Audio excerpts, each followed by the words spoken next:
ભારતીય કિસાન સંઘ દ્વારા પત્રકાર પરિષદનું આયોજન કરવામાં આવ્યું। ડીઝલ માટે ખેડૂતો આખી રાત લાઇનમાં ઊભા રહેતા હોવાની વાત કિસાન સંઘે સરકાર સમક્ષ મૂકી છે। એક બાજુ ખેતરમાં ખેડવાની સિઝન છે, સામે ડીઝલ મળતું નથી। રાજ્યના અનેક જિલ્લાઓથી ફરિયાદ આવે છે કે ડીઝલ નથી। આગામી સમયની અંદર શું ખેડૂત જગતનો તાત રાત્રે રોડ ઉપર સૂઈને પણ ડીઝલ લેવા માટે મજબૂર બન્યો હોય તેવું દેખાઈ રહ્યું છે। જો ખેડૂતની સિઝન ફેલ થશે તો એની સીધી અસર આપણી ભોજનની થાળી ઉપર આવવાની। આખો વિડીયો જોતા પહેલા હજુ પણ અમારી ચેનલને સબસ્ક્રાઇબ નથી કરી તો યુટ્યુબ પર સબસ્ક્રાઇબ કરો અને ફેસબુક અને ઇન્સ્ટાગ્રામ પર ફોલો કરો।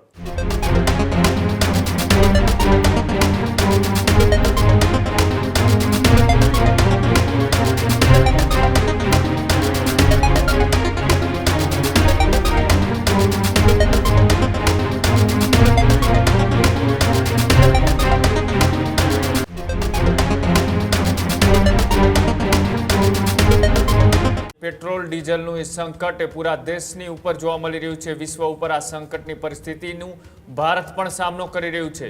તેની વચ્ચે મહત્વપૂર્ણ સમાચાર છે તે સામે આવી રહ્યા છે। ભારતીય કિસાન સંઘ દ્વારા પત્રકાર પરિષદનું આયોજન કરવામાં આવ્યું। ખેડૂતોના પ્રશ્નને લઈ આ પ્રેસ કોન્ફરન્સનું આયોજન કરવામાં આવ્યું। ખેડૂતો ડીઝલ લેવા માટે વલખા મારતા હોવાની વાત કિસાન સંઘે કરી। ટ્રેક્ટર લઈને ખેડૂતો ડીઝલ માટે લાઇનમાં ઊભા છે। ખેડૂતોને પૂરતું ડીઝલ નથી મળી રહ્યું। બિનજરૂરી પ્રવાસ ઘટાડવાની પણ જરૂર હોવાની વાત કિસાન સંઘે કરી। ડીઝલ માટે ખેડૂતો આખી રાત લાઇનમાં ઊભા રહેતા હોવાની વાત કિસાન સંઘે સરકાર સમક્ષ મૂકી છે। જે રીતના એ ચોમાસાનો સમય નજીક છે, ખેડૂતોને અત્યારે વાવણી કરવા માટે પેટ્રોલ ડીઝલની ખાસ એટલા માટે જરૂરિયાત પડતી હોય છે કેમ કે હવે મશીન આધારિત ખેતી થઈ ચૂકી છે। મશીન આધારિત ખેતીમાં સૌથી વધારે એ મહત્વની ભૂમિકા ઈંધણની હોય છે અને સાથે જ જે રીતનો અત્યારે સમયગાળો ચાલી રહ્યો છે, વૈશ્વિક સંકટ ચાલી રહ્યું છે, તેની સીધી અસર એ ખેડૂતો ઉપર પણ દેખાઈ રહી છે।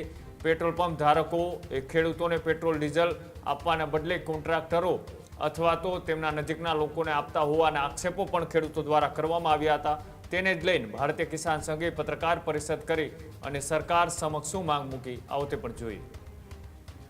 એક બાજુ ખેતરમાં ખેડવાની સિઝન છે, સામે ડીઝલ મળતું નથી, એટલે ડીઝલ લેવા માટે વલખા મારી રહ્યો છે। ખેડૂત જગતનો તાત રાત્રે રોડ ઉપર સૂઈને પણ ડીઝલ લેવા માટે મજબૂર બન્યો હોય તેવું દેખાઈ રહ્યું છે અને સામે ક્યાંક આપણાથી કોઈ મોંઘા ડીઝલ બાળતી ઓછા ડીઝલની એવરેજ આપતી ગાડીઓમાં આપણે ફરીએ એ આપણા માટે પણ સારી બાબત નથી। રાજ્યના અનેક જિલ્લાઓથી ફરિયાદ આવે છે કે ડીઝલ નથી। આગામી સમયની અંદર શું કરશું? જો ખેડૂતની સિઝન ફેલ થશે તો એની સીધી અસર આપણી ભોજનની થાળી ઉપર આવવાની છે। જે ખેડૂતો જોડે પૂરતો સ્ટોક કદાચ આવી ગયો છે તો એ ખેડૂતોએ પણ ચિંતા કરવી પડશે કે આપણો ભાઈ ક્યાંક લાઇનમાં ઊભો છે તો વધુ પડતું ડીઝલનો સ્ટોક પણ ના કરીએ। ભાવ વધારાની ચિંતાના આધાર પર પણ કેટલાક લોકોએ સ્ટોક કરવાનું કરતા હોય તેવું પણ ધ્યાને આવે છે।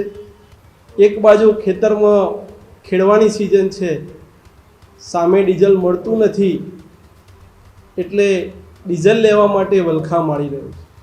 ખેડૂત જગતનો તાત રાત્રે રોડ ઉપર સૂઈને પણ ડીઝલ લેવા માટે મજબૂર બન્યો હોય તેવું દેખાઈ રહ્યું છે અને સામે ક્યાંક આપણાથી કોઈ મોંઘા ડીઝલ બાળતી ઓછા ડીઝલની એવરેજ આપતી ગાડીઓમાં આપણે ફરીએ એ આપણા માટે પણ સારી બાબત નથી। રાજ્યના અનેક જિલ્લાઓથી ફરિયાદ આવે છે કે ડીઝલ નથી। આગામી સમયની અંદર શું કરશું? જો ખેડૂતની સિઝન ફેલ થશે તો એની સીધી અસર આપણી ભોજનની થાળી ઉપર આવવાની છે। જે ખેડૂતો જોડે પૂરતો સ્ટોક કદાચ આવી ગયો છે તો એ ખેડૂતોએ પણ ચિંતા કરવી પડશે કે આપણો ભાઈ ક્યાંક લાઇનમાં ઊભો છે તો વધુ પડતું ડીઝલનો સ્ટોક પણ ના કરીએ। ભાવ વધારાની ચિંતાના આધાર પર પણ કેટલાક લોકોએ સ્ટોક કરવાનું કરતા હોય તેવું પણ ધ્યાને આવે છે। હજુ સુધી તમે અમારી ચેનલને સબસ્ક્રાઇબ નથી કરી તો અત્યારે જ ન્યૂઝરૂમ ગુજરાતને સબસ્ક્રાઇબ કરો, ફેસબુક અને ઇન્સ્ટાગ્રામ પર ફોલો કરો।